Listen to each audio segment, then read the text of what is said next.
Mafia की लूट मार जारी, घी 28 रुपये जबकि चीनी 6 रुपये फी किलो महंगी। मिल्स मालकान के मौक़िफ़ के मुताबिक हुकूमत ने गन्ने की कीमत 200 रुपये फी मन मुकर्रर की, लेकिन गन्ने की पैदावार में कमी के बायस मिल मालकान 300 रुपये फी मन गन्ना खरीद रहे हैं, जिससे चीनी की कीमत बढ़ी। जबकि होल सेल डीलर्स के मुताबिक मलेशिया ने पाम ऑयल की कीमत में इजाफा किया, डॉलर की कीमत भी बढ़ी, जिसके असरात घी पर पड़ रहे हैं।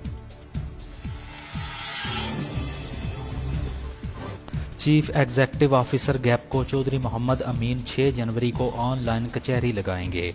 ऑनलाइन कचहरी 6 जनवरी बरोज बुध दिन 11:30 बजे से 12:30 बजे तक लगाई जाएगी। सार्फिन बजरी या टेलीफोन बिजली से मुतल्लिका मसाइल और शिकायत बयान कर सकते हैं।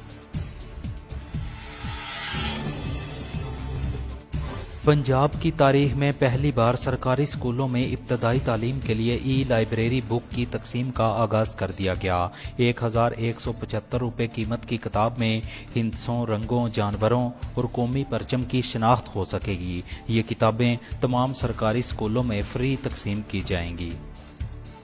ईमान एक्सप्रेस ट्रेवल्स एंड टूर उम्रा सर्विसेज फराहम करने वाला बाइतमाद इदारा मोल्लम की रहनुमाई में ग्रुप के साथ उम्रा कीजिए। चीफ एग्जीक्यूटिव बिशारत अली ताहिर।